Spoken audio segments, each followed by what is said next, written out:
Welcome to Holding Space, the So Morocco Wellness Podcast. I'm your host, Ihsane, and I'm so glad you're here for our very first episode. This podcast comes from a simple but powerful belief.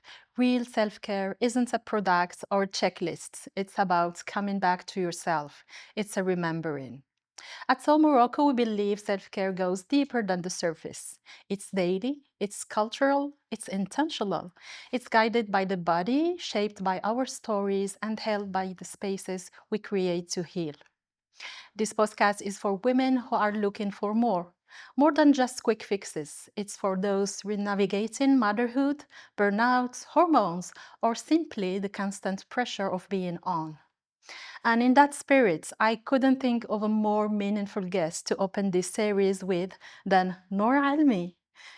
Thank you, Nora, for answering our invitation and welcome to this very first episode. No, thank you so much for having me. I'm really excited to be here. And the moment you reached out, I didn't even know what it is that you wanted to do. And I'm like, yes, I will do it because you just bring so much good energy and so much peace into everyone's life. So thank you so much for inviting me. Thank you for answering our invitation. So, Nora Almi, you are a Somali Canadian therapist and founder of Almi Counseling and Wellness.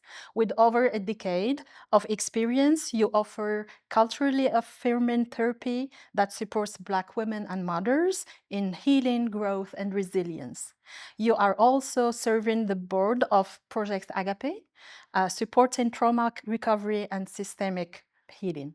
Thank you so much. Yes, I do, as a mother and a mental health therapist, like I think wellness is so important in our lives. It's not just a moment, it's like something that we have to consider all the time. And so, again, I'm really excited to be here. I think because as I was stepping into motherhood, I feel like I was evolving. And part of it is like consistently learning yourself again and learning your identity again, right? And I'm always like, I don't know where I kind of land, and this podcast is really an important milestone for me because it's able to show me that when you grow and you evolve, like you bring your whole identity with you. So today I'm sitting here not only as a therapist, as a mom, as a community worker, as a wife, and as a sister, and I just think it's like a really cool opportunity for me to see that like you can be your whole self and be invited into spaces like this. So thank you for having me. In today's conversation, we are talking about the invisible thread between parenting and personal well-being, how the caregiving, even beautiful, can leave us disconnected from our bodies. Absolutely. So, Nora, for you today, what does self-care means? Especially as a mother and as a therapist, were there any moments in your life when you realized that self-care needs to go beyond bubble bath and time off? Yeah. So I think this is a really good question because, as I said, like, we evolve every single day. And so our understanding of things evolves every single day. And, I'm at a place right now in my life where self care is not just an event, it's not a one day thing. It's like the small micro moments of my every single day where I can take a moment to just check in with myself, right? I might ask myself, what does my body need right now? What do I need in this moment to feel supported? And sometimes it is the basic things like I'm running around all day chasing these kids and I realize I did not even drink water today. And so sometimes it goes back to the basic things like, have I eaten? Have you eaten? Have you drank water today? When's the last time you took a deep belly breath and just took a moment to sit at rest, right? And then I think on the mental health aspect, we also add a layer where we ask ourselves, like, what do I need right now to protect my peace? And that can look like boundaries. Yeah, where you're letting people know what you have capacity for, what you don't have capacity for, and the things that you need to feel present and whole in the moment, right? And I think your question is really good of like, can I think about a time where, self-care goes above and beyond bubble baths? And let me tell you, yes, I learned the hard way. So I think it was shortly after I had, so I have two kids, two boys. Now they're 5 and 2. Thank you. And I remember like after I had my first son and I started the private practice and I was just coming off of working a full-time job, I was really busy. And I told myself, okay, once I get my schedule ready, like once I am, in control of my schedule and, I am aware of my hours, I'm going to start to feel good again. And I was like, maybe I need to work less. Maybe I need to do this. And I was really concerned about my schedule and not my body. And so no matter how I try to stack my schedule and move things around, I still did not feel at rest. And I was like, what's going on? Like, I'm my own boss. People told me when I become a boss that I'll be able to feel good. What's going on? And I realized, okay, This is the big lie. and I know you By the know. way. Right, like, because we're always unlearning. So it's not about like, when you become a boss or when you have more time. It's about learning what your body needs, learning what your mind needs. And in that moment, I had an aha moment where I'm like, sister, you are too concerned with your schedule and not enough with yourself. So I had to pivot. And that's when I think my healing journey as a mother started and as a therapist as well. So, from what you see in your work, is there any mental or emotional pattern that you see in women who are always taking care of others? And how do you gently help them to notice that their body are holding the weight too? Mm. That is a good question. And I think, just even by our small moment here together, like I think, you are so connected with yourself as not only a mom, but a woman, but also like somebody who's in the wellness field, because a lot of people don't think about the connection to our bodies. We're always thinking about what can I do, like an action, right? And so I notice a lot of the mothers that I work with and community members who are not even mothers, there's this idea of like, I'm tired, or they're like overwhelmed or overstimulated. And we always think about the things that we have to do. Like we have these like elaborate to-do lists, right? And so women are coming feeling tired, being kind of like, I'm the one that leads, I'm the one that manages, I'm the one that does everything. And they're starting to feel really burnt out. And so it shows up as symptoms at first, like for example, like it could be like chronic pain, it could be, digestive issues, it could be just even skin issues. You'll be surprised at how much people might have like, some skin, Rashes and yeah, like rashes. psoriasis is one of the major uh, symptoms of stress. Wow. Right. And like we don't pay attention to that kind of stuff. We're just like, oh, I have a symptom, so there must be a problem. I'm going to go to the doctor and try to fix it. Right. So I think a lot of the symptoms, again, like are the regular stress symptoms, but like digestive issues, sleep issues, muscle tension, and, maybe some muscle pain, things like that.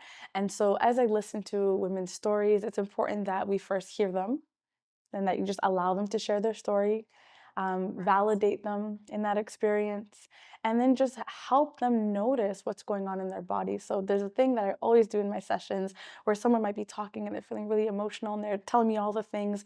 And I say, just take a moment and pause. How does that conversation feel in your body?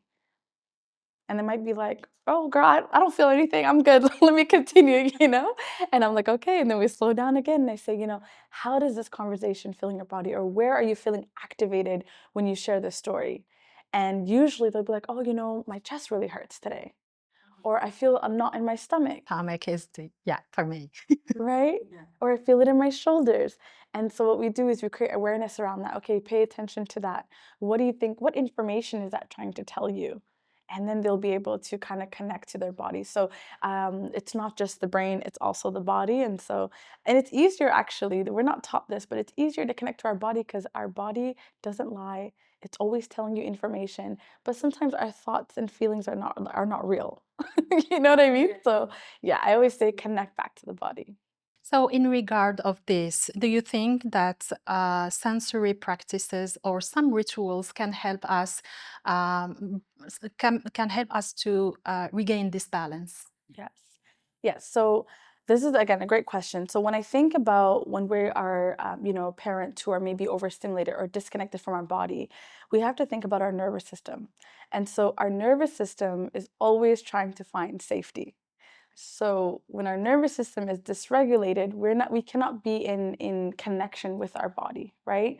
And so rituals that are consistent, that maybe be nostalgic, that might bring good memory and good feeling to you, allows your nervous system to say, hey, listen, right now in this moment, I'm feeling safe. right now in this moment, I'm at peace. And so it's kind of like a cue for your nervous system. So an example of this for me is in my culture, every time I, clean the home, usually on Fridays, but I clean every day, okay? But usually, no judging here. Okay? I clean every day, y'all. But usually on my Fridays, right? Like it's Salat al time, and I always light my unsi, and it's kind of like our cultural like incense that we use that we burn. And no matter what is happening in my day, the moment I smell that unsi, I'm like, I'm good. Like everything is gonna be okay, right? Or even when in my home, if we're making tea, the just aromatherapy of tea feels amazing, right? Because it's connected to some memories and some emotions, some good emotions. So yeah, I bet it's healing as well. Yeah, and it also reminds me of my recent experience. So I had the privilege, the luxury, and the opportunity to come to Morocco and to get a luxury hammam spa experience. There was nothing like that I've ever experienced in my life, and I've actually traveled a lot. So I remember being there, and one of the women, she was talking to me, and she was like, and I was like, just so like in awe of the experience, and she was like, "Oh, girl, we do this every week in my culture." She's like, She said to me, we do this when we're happy. We do this experience when we're sad. We do it when we're celebrating things. And I just love that that was the ritual there. And, we got to experience that until this day. So I went with my mother-in-law. And I remember when we got home from that experience, she was telling everybody, like, I just came from this place. And, the women, they did such an amazing job. You guys missed out. And she was just telling them about that experience, and there were so many things, right? Like just the sensory touch, the aromatherapy, the warmthness, just the environment, like all those things are indicators to us that, hey, your nervous system, that you are feeling safe, that you are in a calm space. So I really appreciate that, and that's an example of like rituals and how they can activate our body to start to regulate. Nora, you once said that healing is not a one-day act, and that really stayed with me. What does healing look like over time? What are the small choices, practical choices that you have seen make the difference? That is a good question. And I think I want to ask you actually, like, what part of that sentence or sentiment stuck with you, that healing is not a one-day act? Like, what is it that really stuck with you? Yeah, it made me realize that it should be small things, but in a regular basis. Like consistency is key. Um, and like in the industry, everybody is over marketing the self-care. Self-care, it's not always traveling or having a hammam or having a restaurant, or it could be small things. Like for me, it's a cup of tea early morning because before everyone is up. This is my me time, my small nice moments when I come to myself and organize ideas before heading to work. So yeah. Wow, that is like honestly what I'm still learning. So I'm learning from you. If you took what I said, I need to learn from you, because I think what I'm learning now is that healing is just intention. Not just, but it is a big part of it is intentionality, right? And you just said that like it's not about traveling, and I will tell you why it's not about traveling. I actually have a real life experience about what it could look like. So recently, a couple of weeks ago, actually, I took my first ever solo vacation. No kids. This is courageous. It was very scary, and it was very scary because I actually didn't officially book the holiday until 2 days before, because the whole time I had to work through my mindset, like, are you actually gonna leave your kids? Are you actually gonna leave for 5 days with nobody? Like, are you actually gonna do this? So let's not even talk about the guilt that I had to work through before booking, but it was interesting. I booked the flight, I got on the airplane, I landed, I got to my hotel, I checked in, and then I went to the pool. And about 2 hours just of me laying there, I said, oh, I'm good. I can go back to my kids. I can go back to my family. I can go back to my business. Like, maybe I don't need 5 days? And I had a light bulb moment at that time. And I said, wow, the only thing that changed for me in that moment was the intention. I said to myself, from today onward, for the next X amount of days, I'm just going to rest and relax and pour into myself, right? And so the good thing is I noticed that, okay, I could probably do this at home. Yeah, sure, it's quality time. It's not about how long, but how deep, how intentional it How is. intentional. And so things that I would recommend for folks trying to just tap into that healing every single day. So a good friend of mine recently, also, I was like really stressed and I was trying to be intentional. I made my coffee, I sat outside in front of my house, and I always look at my front lawn. I work really hard on it in the summer. So I was like, okay, I'm gonna be calm, drink my coffee. And I just could not stop thinking about all the things that I was stressed about. And I said, okay, well, I'm trying to be intentional, and that's not working. I have a cup of coffee, that's not We are working. not telling lies, but yeah, it's not working all the time. You need to train yourself for this intentional moment. Yes. So I did the third thing, and which is something I would also recommend. If you try everything, it doesn't work, you have to keep going. And so I called a friend and I said, Sister, do you have some capacity? I'm, kind of going through it right now, and I just need someone to talk to. And I was telling her, I'm so stressed, I'm so stressed. And she said to me, have you taken a moment to just write down everything that's stressing you out? And I said, no, I'm stressed right now. She said, yeah, like just take a moment. And I know this, and I tell other people to practice this, but I needed to hear that. So I thank her for the call. She listened to me for like a good, I would say like an hour, and we like laughed and talked. I go downstairs to my office. I take a blank piece of paper and I start writing all the things that stress me out. And I couldn't even get to half the paper. It was done. That was it. So I looked back at that list and I said, oh, it was all in here. And it's actually like I'm not like I didn't have that many things to stress about. So these are all different steps you can take, right? Like making the tea, making the coffee, sitting by yourself and just like, having a moment, writing things down, talking to a friend. Emptying your mind by writing. Yes, this is a good a good tip. You might find that there's actually not as much things in there, but we do this thing where we like ruminate about our thoughts and then we think about it again and then we loop the thought again. And so it's not a lot of things, but it's about the system in our brain that's making it seem bigger than it is. So, Yeah. even though this episode focuses on motherhood, we know that many women with or without children can feel like the same depletion. What would you say to those women who feel disconnected and overwhelmed? I will start by saying that you are not, making this up. Yeah. And why are you laughing? It's Yeah, real. because it's real life, and sometimes we feel guilty to say that we are stressed, that we have all those emotions. It feels like it's too much to share with others, but like we are struggling. Yeah.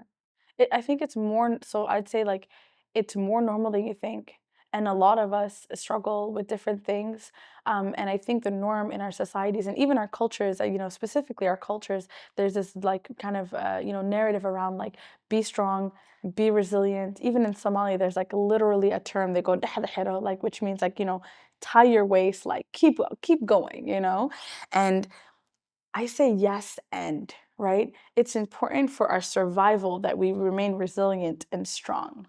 But it's also important for our lives and for our, present self that we have some joy, right? And that we have some compassion for ourselves and that we have some, grace for ourselves. So if you're feeling overstimulated and you're feeling depleted, pay attention to that. You cannot think your way out of stress. Yeah, and be thankful for yourself Yes.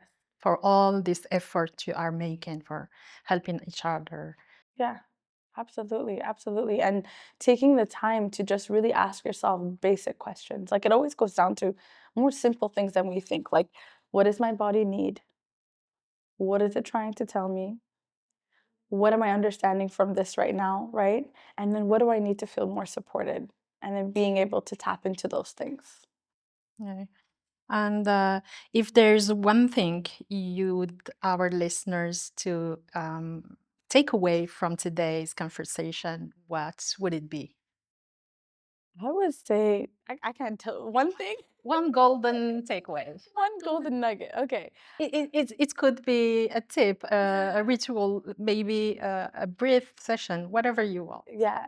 I would say just like honoring our bodies and knowing that if you are a mother and you're saying that, this is really hard and I'm struggling, honor that because motherhood is hard, If you are not a mother, but you are a child of, an immigrant family, for example, and you're saying like things are hard, honor that because like a lot of times, a lot of us, no matter who you are and things like this, like you take on a lot of roles and responsibilities. You take care of your family, you take care of your extended family, you take care of your neighbors, your siblings. And so, all that caretaking, right? Whether you are a parent or not, whenever you are caretaking, it is exuding a lot of energy from us. So, return to self, and ask yourself, what do I need to feel good? What do I need to feel whole? And knowing that pouring into your own cup, it doesn't mean that you are leaving others without. It means that I can take care of you and I can take care of me,